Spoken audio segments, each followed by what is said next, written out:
Hey everybody, what's up?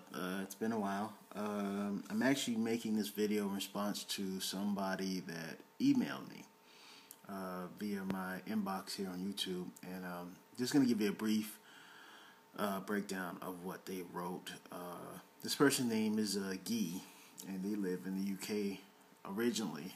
I guess are from Africa. This lady has 3 kids. She's a single mother. And she's seriously contemplating about moving here to Denmark, and she really needs help before she makes a final decision. The one little bitty problem is, I guess, that she has a teenager that is, I won't say out of control, but she writes difficult. And she has been looking at some of my videos, and I guess is looking to me for answers. First off, let me just be really blunt with you, okay? From my standpoint of view, from where I lived at and from where I came from, I consider Denmark a improvement.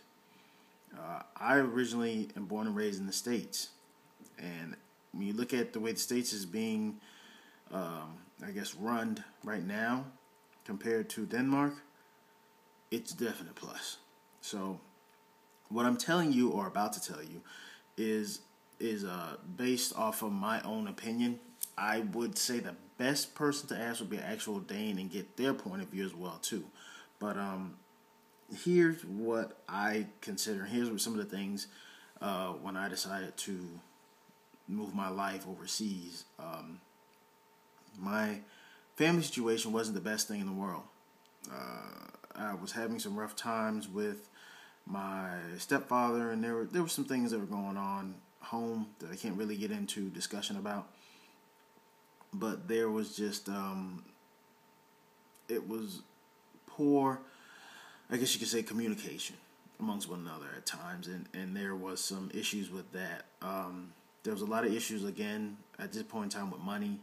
Economy at that point in time was rapidly dropping, and it was very hard to maintain a job.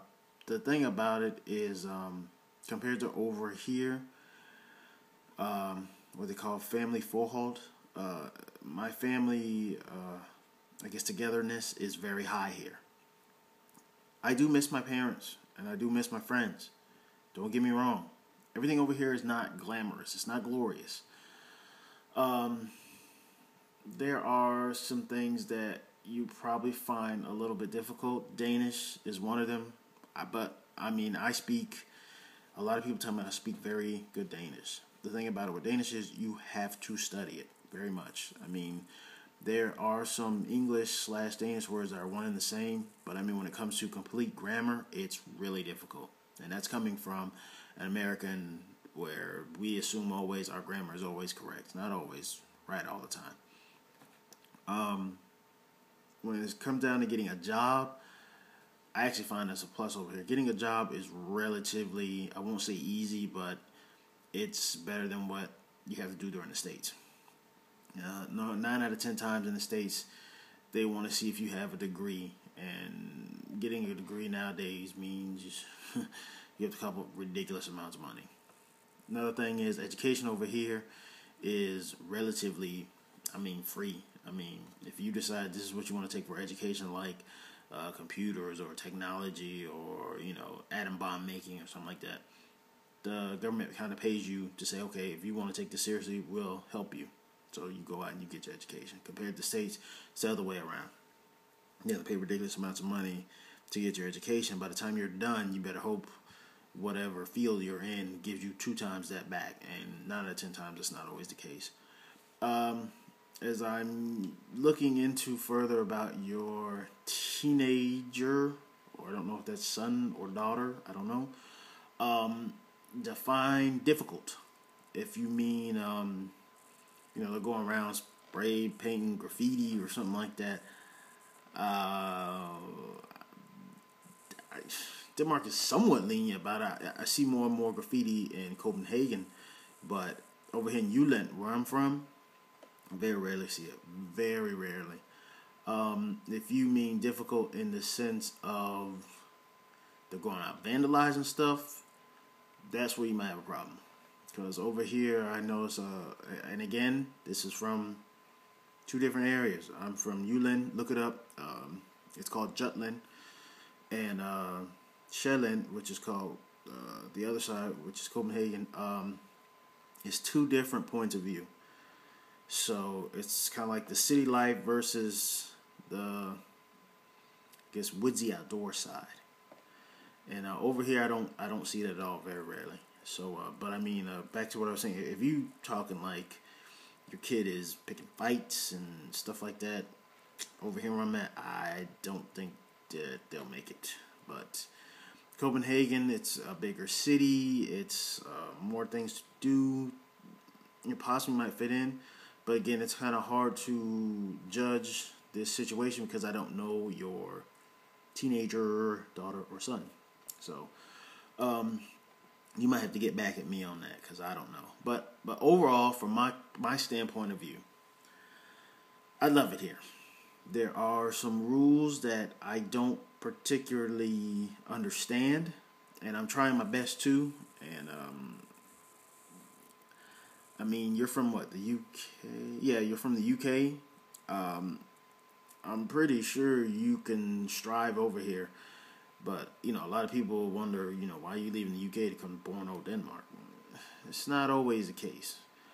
And like I said, I might be glorifying it just a little bit, but like all other countries, there are some things that go horribly wrong. But at the moment, and at this crucial moment in time, I mean, I can honestly say I'm living a good life. I have a car, I have a kid, I have a home, I have things that I work for that I can get via iPhone, all this other stuff. You know, it comes to basically what you set your goals to. So, if you are considering coming to Denmark, the first thing I would advise you to do is to look into some of the rules, especially there's some international rules, and I think just recently they took away some type of point system. There's something about a point system. I cannot recall that, but I've just heard on the news not too long ago. I think they kind of threw this point system thing out of the window. So check into that. But I hope this answers your question, Guy. Hope not talking to a robot. I really wouldn't know. But I mean, they wrote me a mail, so apparently it is a human. They even gave me a number and email, which I'm not going to post up on here because I don't want y'all harassing this poor person. I just find it weird because I looked at your channel and there's no video of you on there. The only one video is, I guess it might be your son, your teenage daughter, or whoever, and they're showing this camera or whatever. It's just like, okay, really weird. But anyways, I hope that answers your question, Guy. If anything, you know where to find me. Please email me back. If anybody else out there, I know a lot of y'all that know me that are Danish. Hvis du kan hjælpe det her dame, altså forstå godt, altså jeg consider, jeg bare Danmark er det bedste for mig, og jeg er amerikaner, men det ved jeg ikke for hende fra UK. That was that, and I hope you have a great day, Mrs. Gee, or Mr. Gee, or whoever from UK, and yeah, that was that, and I'll talk to you later, guys. Have a great weekend. Please make sure to keep an eye out. My daughter's getting baptized. For those of you that want an update about my daughter, things are going better. We just bought her a big girl bed, so she's trying to adapt to that, and Sunday we're getting her baptized, so obviously there'll be lots of fun with that. We'll see what happens. I'm out, guys. Bye.